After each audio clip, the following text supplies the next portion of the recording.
Hi, everybody. I'm Vladimir Dutit. We are watching all the news happening in the United States and around the world. If it is happening on these monitors behind me, we'll bring it to you live right here. Here's some of the top stories we're following for you this morning. The final push. Vice President Kamala Harris makes her case for the presidency with the White House as her backdrop, while former President Donald Trump rallies supporters in key swing states. We'll have the big takeaways from a pivotal day on the campaign trail. Controversial comments. Republicans pounce after President Biden appears to use the word garbage to describe Trump supporters. How the White House is trying to walk it back and how the Trump campaign is responding. And new GDP data is out from the Bureau of Economic Analysis, what it says about the U.S. economy and consumers. This is CBS News 24/7.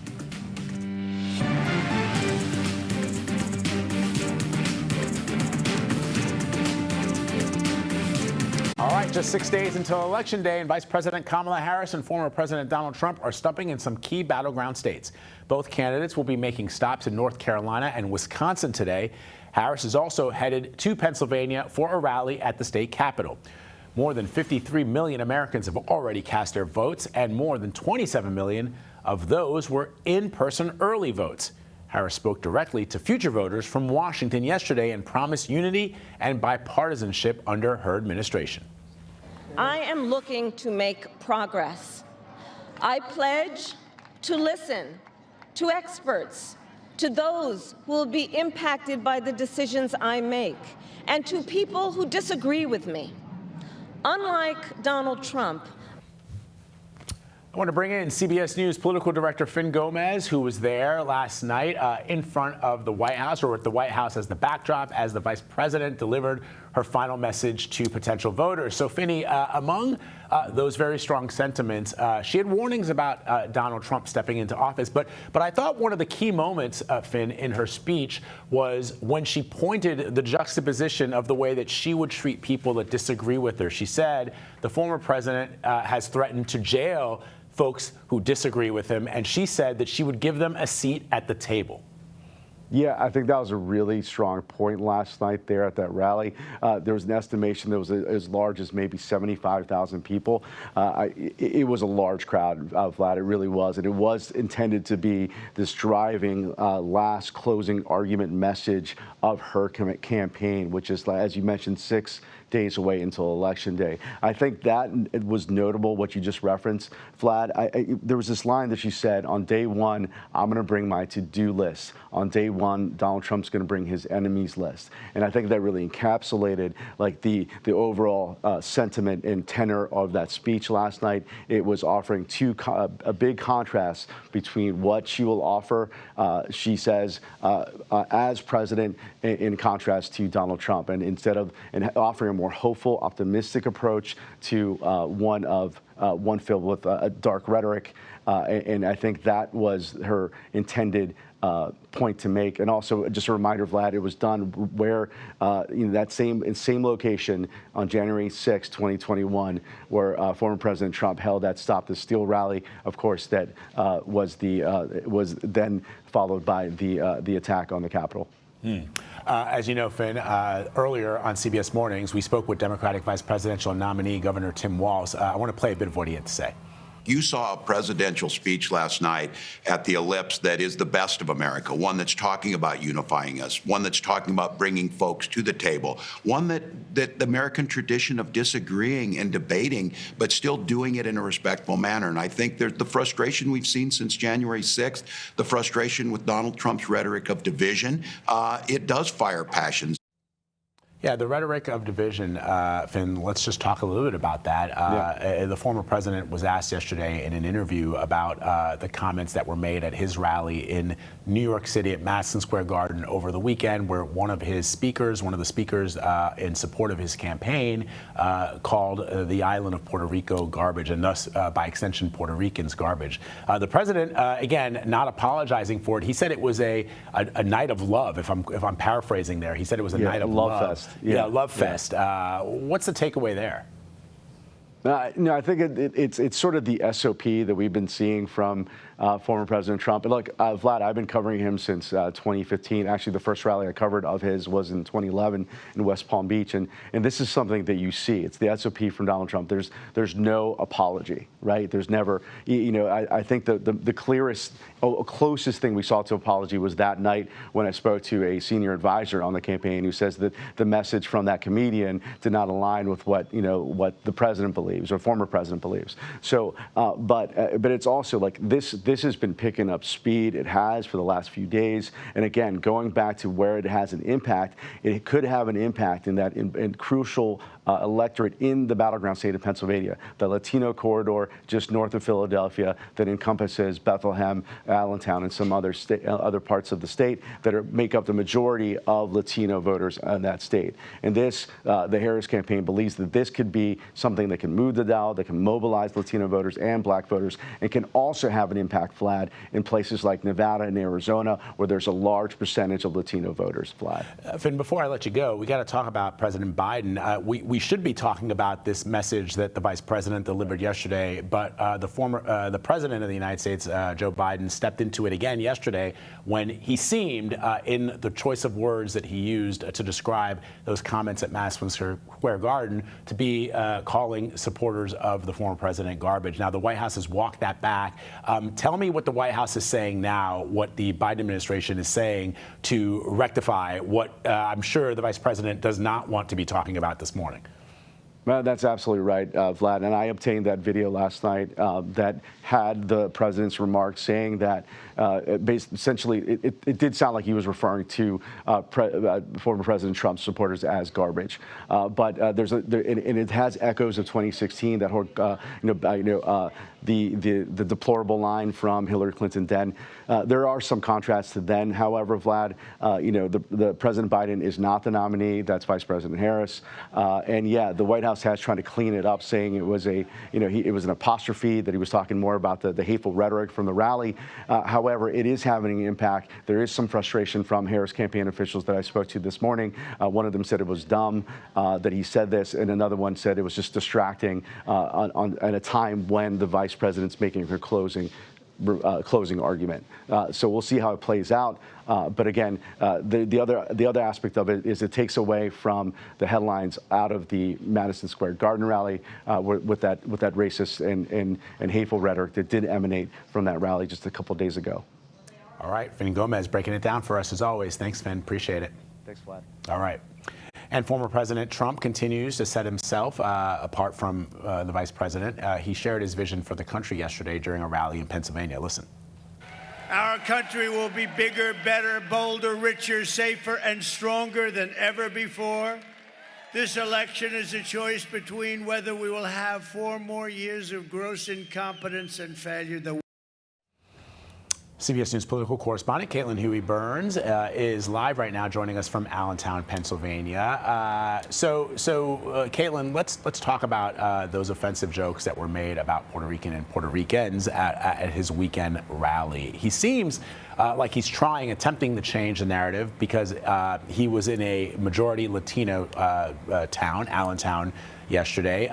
There were some Latino supporters of his that were in attendance and spoke on his behalf. What are you hearing from folks about whether or not this strategy is actually working?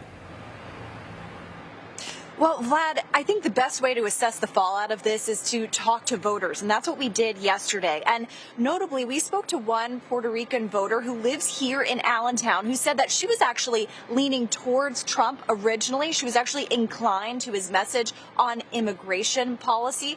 But after hearing the remarks from the comedian, she told us that she is no longer going to support Trump, that was it for her. And she also, said that, look, this is an island still suffering from Hurricane Maria. This is something not to make light of. And I asked her, well, the comedian said it. Does that make a difference that Trump didn't say it himself? And she said no, because it was part of his campaign rally. Now, I also spoke to a couple of other Latino voters who are Dominican, not Puerto Rican, but Latino voters nonetheless, who were actually at the Madison Square Garden rally and at the rally here in Allentown last night. And they said, look, those comments were terrible, but Trump didn't say them. So they were blaming it on the comedian and not Donald Trump. But bottom line here, Vlad, what's really telling is that Trump was planning to come here to Allentown before those racist comments by the comedian at Sunday's rally, because Allentown kind of speaks to a key demographic that could help determine who wins Pennsylvania and who wins the White House. You mentioned Allentown is a majority Latino city. And in Pennsylvania, 6% of the electorate in Pennsylvania is Latino. And so that might not seem like a lot, but look at our polling. Split down the middle, a neck-and-neck race. Former President Trump lost Pennsylvania by just a percentage point. So this is a demographic that really could be key here. And so assessing the fallout, we'll see over the next couple of days. Yeah. Well, what I really like about the reporting that you were doing there, Caitlin, in talking to not just someone who's of Puerto Rican descent, but also Dominican, because oftentimes in the national media, there's an intention, or there's perhaps not on purpose, but we talk about Latinos and we talk about them as a monolith, the same way we do with African Americans or people who are black. And it's not simply true that you can have Dominicans or Cubans or Puerto Ricans or people from Guatemala or Mexico who are American citizens who are voting, who have different points of view about who should be the next president of the United States. And you did that in your reporting. Caitlin, it's always great to talk to you, my friend. Thank you.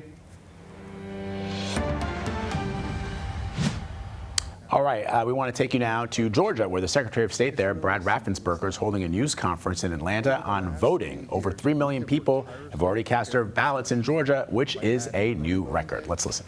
And investing in infrastructure, creating more security and more voter convenience. But then you think, only to be rewarded with the lies about Jim Crow 2.0, and we lost an all-star game. Frustratingly, recently a candidate repeated that lie, that we will lock up people and give water to voters waiting in line to vote. That's a lie, because we don't have any lines in Georgia.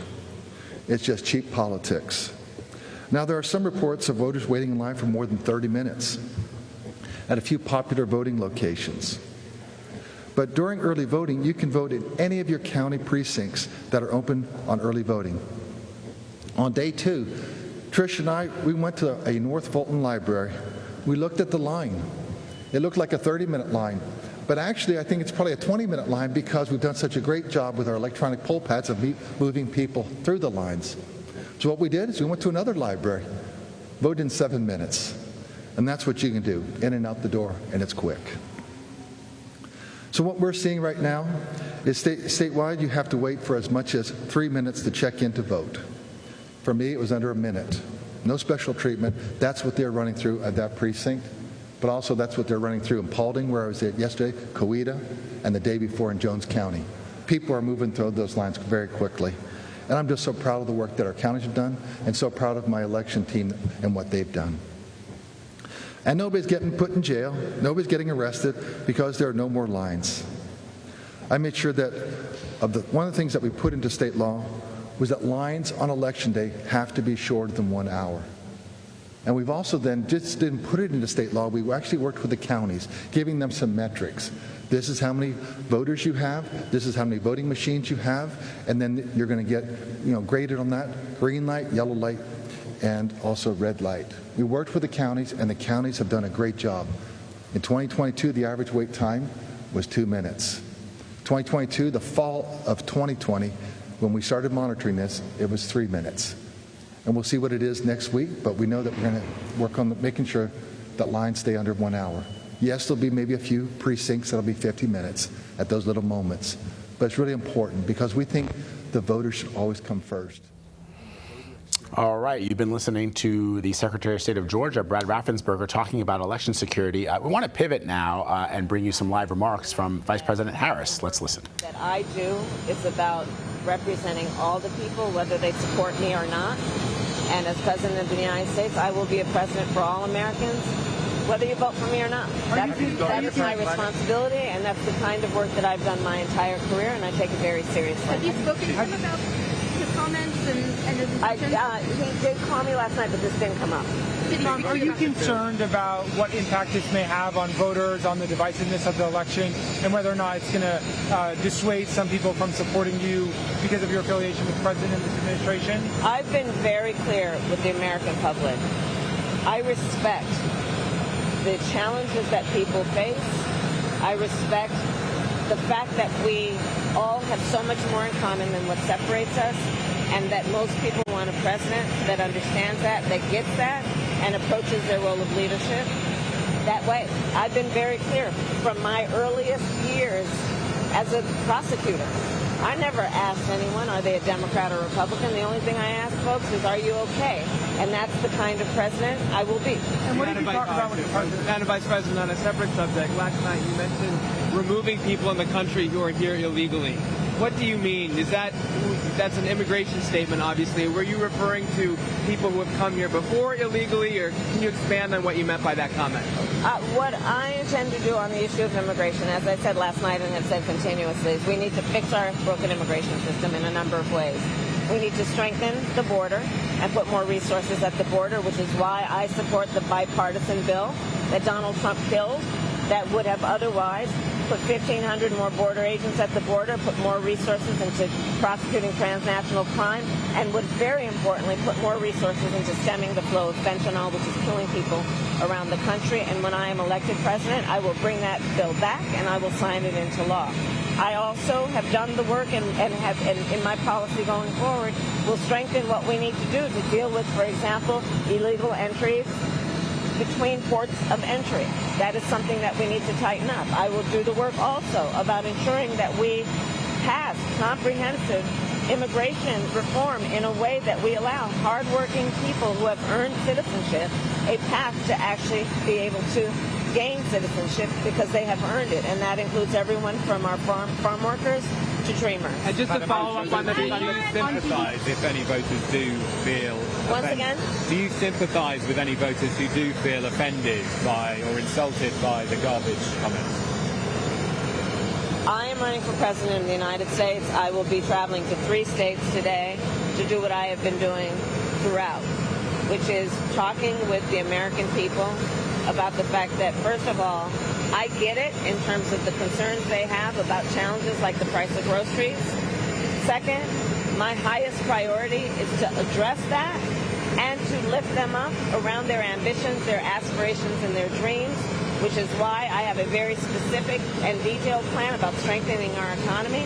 Leading economists have reviewed my plan and indicated it will strengthen the economy and that Donald Trump's plan will weaken the economy. So I'm going to be spending full time, as I've been, talking with the American people, whoever they voted for last time. And as I have said and will repeat over and over again, I am sincere in what I mean. When elected President of the United States, I will represent all Americans, including those who don't vote for me, and address their needs and their desires.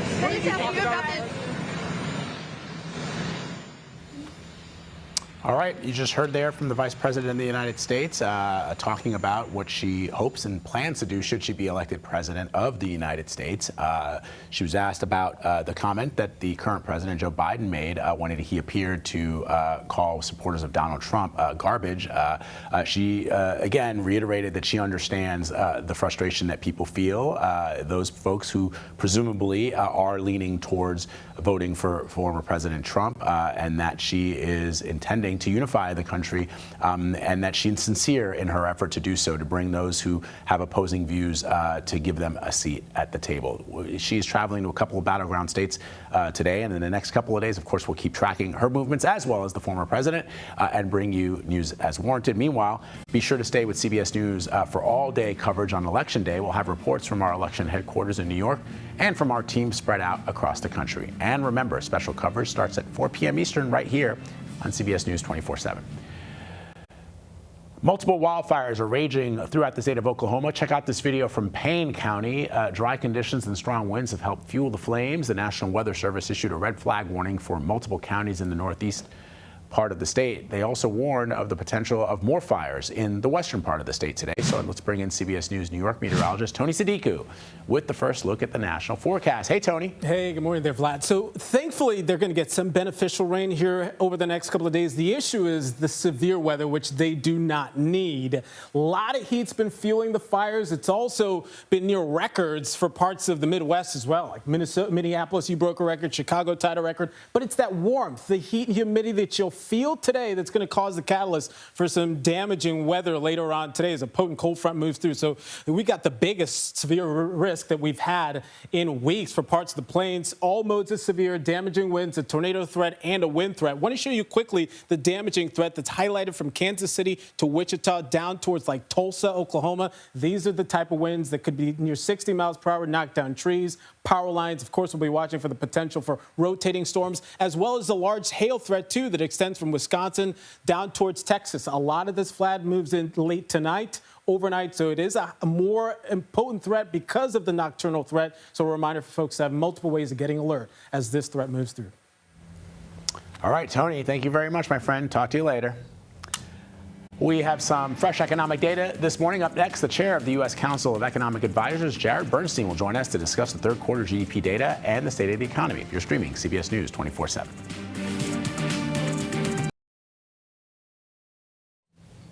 All right, some breaking new economic data this morning on a pretty major marker. The U.S. GDP grew 2.8% in the third quarter of this year. Some experts predicted it would hit 3%. Analysts say it's one of the few economic indicators allegedly headed in the right direction. So what can we expect? And when can we expect to start feeling the benefits in our bank accounts? Let's bring in Jared Bernstein. He is the chair of the Council of Economic Advisors, and he's joining us now live from the White House. Mr. Bernstein, good to see you as always. Great to be here. So let's get to those GDP numbers. What does this tell you about the state of the U.S. economy, just generally speaking, especially with new polling from CBS News showing that the economy is still the #1 issue for voters? I think it underscores just what an economic journey we've been on since we got here. The economy was still recovering from the worst economic shock since the Great Depression. And now a few short years later, as this report underscores, we are the strongest economy in the world.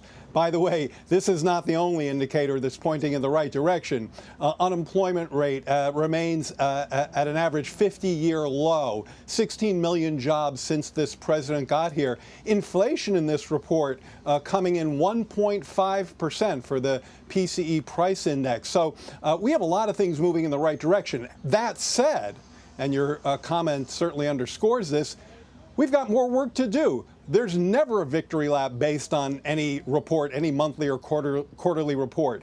We have to cut costs in the area of housing, childcare, continue to hold down costs in prescription drugs, and to fight back against those who would repeal those measures, leading not only to higher costs, but a national sales tax costing families thousands of dollars per year. So Jared, the question I think a lot of people will have is, and we've been doing these stories on our morning show, CBS Mornings, where we have meals with voters in different states across the country and critically some swing states. Why is it that there are a certain number of Americans who, despite this economic data that most analysts agree is good and points that the U.S. economy is headed in the right direction, that people say that they are not feeling it at home. They're not feeling it at the grocery store. They're not feeling it. Everything that they bought 3 or 4 years ago is more expensive today, even with inflation going down. So what is has there been a problem with the messaging?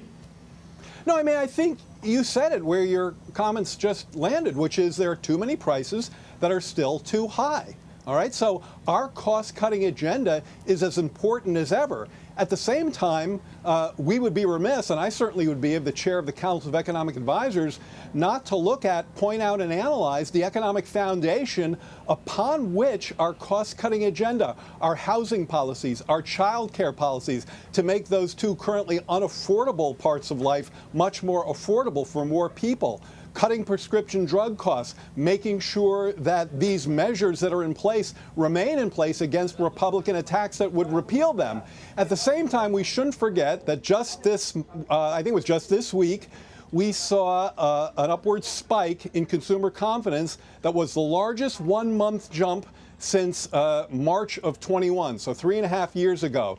These improvements that I'm talking about, the fact that real incomes are up $4,000 since this president took office, are not immaterial. Two things can be true. People can still be unhappy with how prices are, but their buying power is going up, and that's helping them. We've got more work to do. We need to build on that help. We need to block those who would go in the wrong direction, but we are making progress. Jared, let's talk about the jobs report that's expected later this week. How important will that number be to the administration, and what are you expecting to see? So this is a really important point, and I'm glad you brought it up. Every month, the jobs report comes in with different factors that affect it. This is a unique month. October's jobs report will be hit by potentially hit by two significant distortions. One, we know that more than 40,000 workers are on strike. They will not be counted in the payroll count. We also, of course, have the impact of Hurricane Helene in particular, Milton less so, but that could be in the mix. So the signal about the job market from this report is going to be harder to pull out than usual. We could see a payroll number that is negatively impacted by those forces. So that's the time when we need to look at the underlying trend, which has been very solid. Job growth at an average rate of 186,000 per month over the past 3 months, an unemployment rate that remains historically low. This is a great month to make sure we're accounting for distortions and look at the underlying trend. Yeah, and we just had up the real-time numbers coming in from the Dow Jones Industrial Average, Jared, and clearly the market likes what they're seeing this morning. Thank you very, very much for spending some time with us. We appreciate it. My pleasure. All right, let's talk about weather now. Some severe flooding in Spain has killed dozens in that country. Coming up, a look at the recovery efforts in Valencia and how the government is responding. Stay with us. You're streaming CBS News 24/7.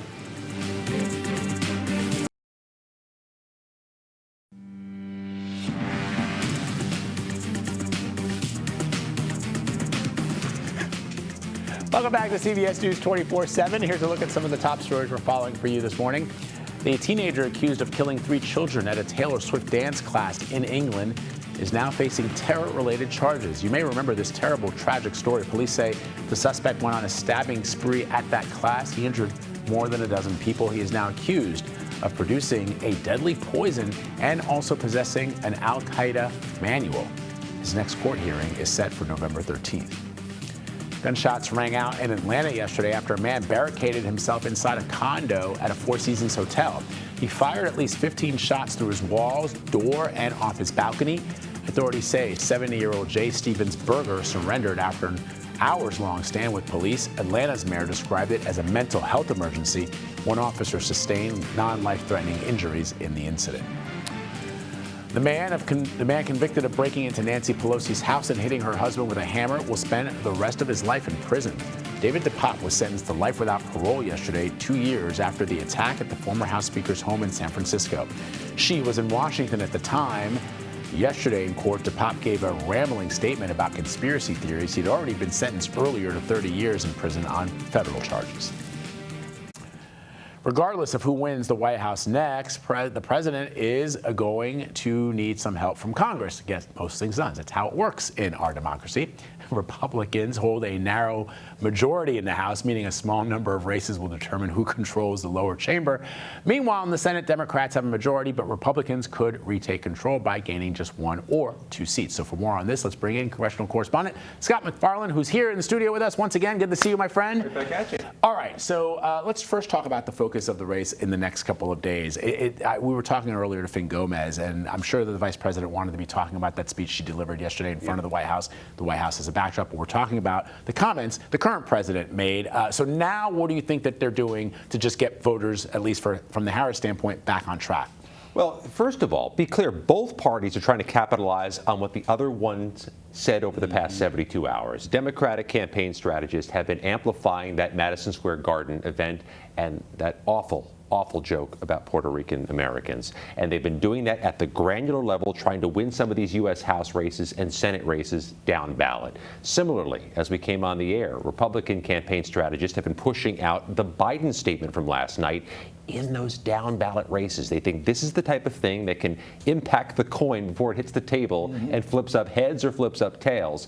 That's part of the issue. Can they mechanize this in the final 5 or 6 days to swing lower races down the ballot? Because as you said, there's so much at stake. Control of the House and Senate very much impacts a future President Harris or a future President Trump. So I saw something interesting, and I don't know if I read it in Politico earlier this morning, Scott, which is that there was predictions were that Democrats might actually win control of the House, but that may not be the case now, and it's coming down to some crucial races right here in New York. Of all places, the battlegrounds are different in the U.S. House. It's California, it's New York. There are nearly a half dozen very competitive, call them battleground races, in each of those two states. If they swing one party or the other in synchronicity, there's your balance of power in the U.S. House. So these untraditional states can control things, and the politics are a little muddled. If you're trying to win a Republican-held seat in New York, the texture and political complexion of your race may differ than you've seen in the battleground presidential states. For example, in New York, you have Republicans getting ahead of issues of women's reproductive rights. Republicans co-sponsor Democratic bills on IVF. Just a different politics. You have Democrats in New York, including on Long Island, cutting heads about border security, how they're going to be tougher on the border. That's different. So the same political dynamics that control the presidential race may not be at play in the congressional races. I have to hear that one attack ad against Mondaire Jones again on my television screen with Alexandria Ocasio-Cortez's voice. I will... Yeah, you. So let's talk about the Senate. It could either be that if the Republicans, if Donald Trump wins, need one seat in the Senate. If Kamala Harris wins, need two. And there are a whole bunch in battleground states. I mean, there are nearly a dozen potential competitive Senate races. We have it now, we're about 8 or 9 battleground races. So yeah, any couple can impact the balance of power, which means impacting Supreme Court justice confirmations, tax policy, border security. We're keeping our closest eye on 3 states overwhelmingly won by Trump, but are held by Democratic senators up for re-election. Ohio, Montana, and the retiring Democrat in West Virginia puts that at play. Republicans, to put it mildly, are very bullish on their chances in West Virginia. In Ohio and Montana, those are tough defensive postures for Democrats to hold those seats, considering their newfound, very pro-Trump political complexion.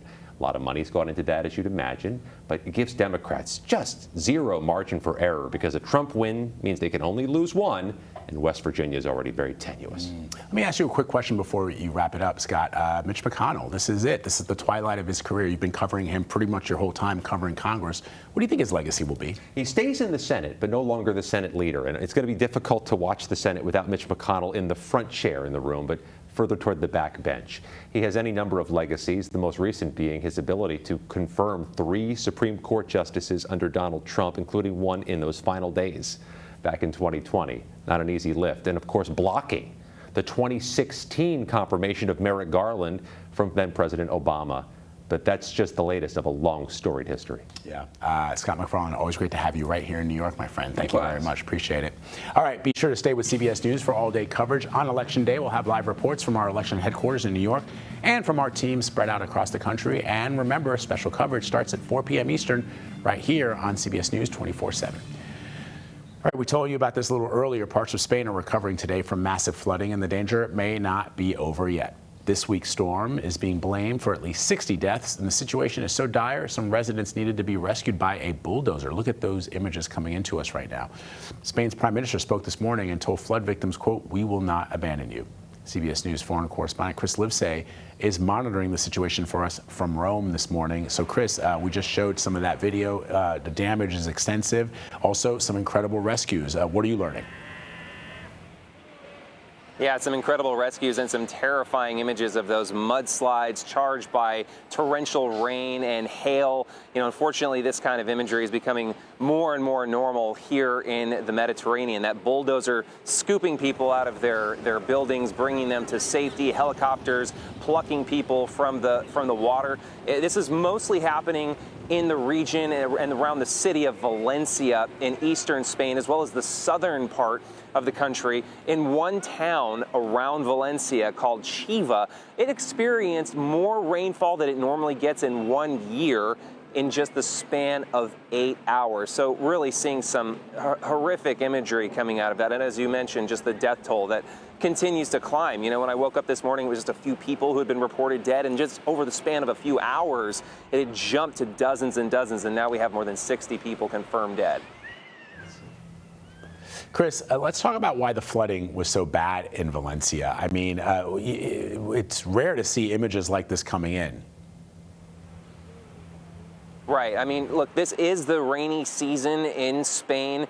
They call it Dana, but it's also a combination of factors. You do have warmer temperatures and warmer atmosphere that's able to hold more water, but that's also combining with a parched earth with drier circumstances on the ground. This is a region, I mean, the entire Mediterranean is experiencing water scarcity. And so it's kind of like the scene that anybody who's a black thumb would recognize. You go out of town for a few days, you come back, your plants are dead, your instinct is to immediately dump some water on them, and you see that water just spill all over the place. It comes out the holes and into that dish at the bottom. That's because it no longer has the capacity to actually retain the water, because that's how parched it's been.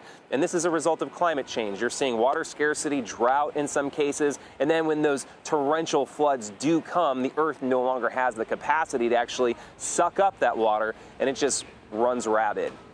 I mean, we're seeing the effects, as you say, of climate change every single day, not just here, but all around the world. And, you know, it's hard to see where this goes unless countries take this threat very seriously. And you can see what you just described, Chris, about what we've done to the atmosphere and what we're doing to the terrain leads to that type of flooding, and people lose their lives. And we're going to see more of that in the years ahead. Just Livesay reporting from Rome for us this morning. Thank you, Chris.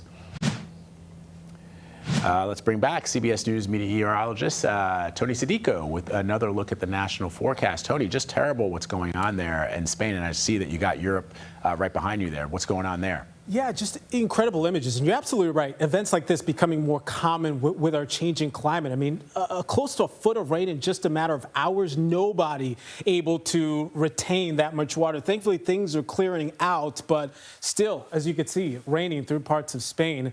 We've got active weather in our neck of the woods, too, as we continue to track what we were talking about earlier. Potent cold front moving through the plains, tornado risk, damaging winds, hail, all modes of severe from Madison, Wisconsin, down towards Texas. The bullseye, Kansas City to Wichita, parts of Oklahoma, too, going to be under the gun for some potentially hazardous weather. So let's talk about the timeline. A lot of these storms blossoming in the heat of the day. So from, eastern Kansas to parts of Iowa, get ready for kind of a rough evening commute. Some of these storms are nasty, and they only ramp up down to the south as we go towards midnight, with those storms potentially again rotating. So we'll have to watch for a couple of these supercells that could not only produce some damaging winds, but also some tornadoes through the morning tomorrow. Still have some nasty weather now moving through Arkansas and then down towards Dallas. This threat pushes east, but it does lose a little bit of its punch through the day tomorrow. But from Indiana to Texas and Louisiana, still could see another threat for damaging winds and also isolated tornadoes. The big heat fueling a lot of this active weather. We're still feeling it today as it builds over the Ohio Valley, parts of Texas, Atlanta, and New York, seeing big temperatures. Meanwhile, the cold air is building on in. It's almost like a spring setup when you talk about the difference. And what this means for Halloween is maybe near record highs for the East. New York could see those temperatures, the warmest Halloween we've seen, Vlad, in nearly 80 years. Wow. All right. We're ready for that, Tony. We're going to pull the kid out of school early here in New York City and go trick-or-treating. It'll be fun. We'll check in with you a little later, my friend. Thank you. The White House in damage mode after President Biden appears to call Trump supporters garbage. More on the criticism and the fallout coming up. You're streaming CBS News 24/7.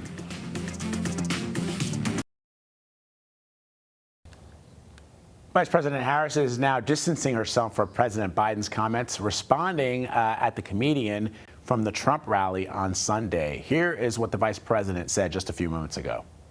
First of all, he clarified his comments, but let me be clear, I strongly disagree with any criticism of people based on who they vote for. You heard my speech last night and continuously throughout my career. I believe that the work that I do is about representing all the people, whether they support me or not. CBS News White House reporter Willie James Inman is now joining us to talk about this. So, Willie, very, very strong words there from the vice president, essentially rejecting what President Biden said yesterday, in which she said that she rejects all manner of denigrating people just based on who they vote for. Just recap for us what the president said yesterday and how they walked it back.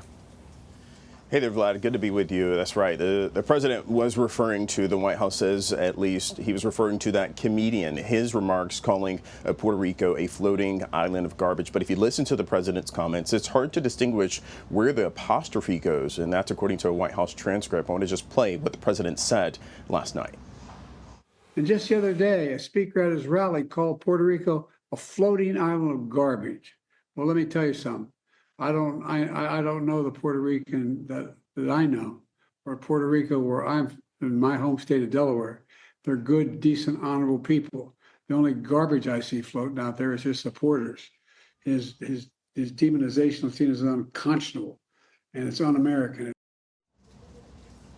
Now, the president said supporters. In the White House transcript they sent us had an apostrophe there, saying that essentially that the president was referring to the comedian. Then the White House, the president, sent out a tweet saying that he was referring to the hateful rhetoric about Puerto Rico spewed by Trump supporter at his Madison Square Garden rally as garbage. But after this tweet came out, you could just take a look at social media just before.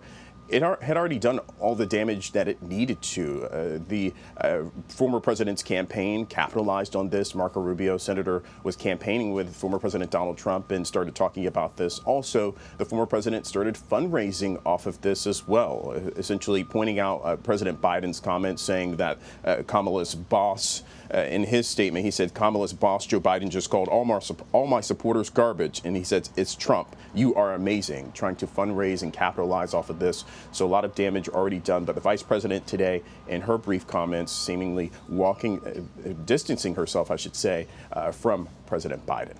Sort of, Willie, James, at the end of the day, it sort of crystallizes why the Democrats were faced with this dilemma in the first place, right, as to whether or not Joe Biden was to be the person at the top of the ticket because of gaffes like this. And if you just heard the vice president, she doesn't support what he said, regardless of whether there's an apostrophe or not. All right, Willie James Inman for us. Thank you very much. Appreciate it.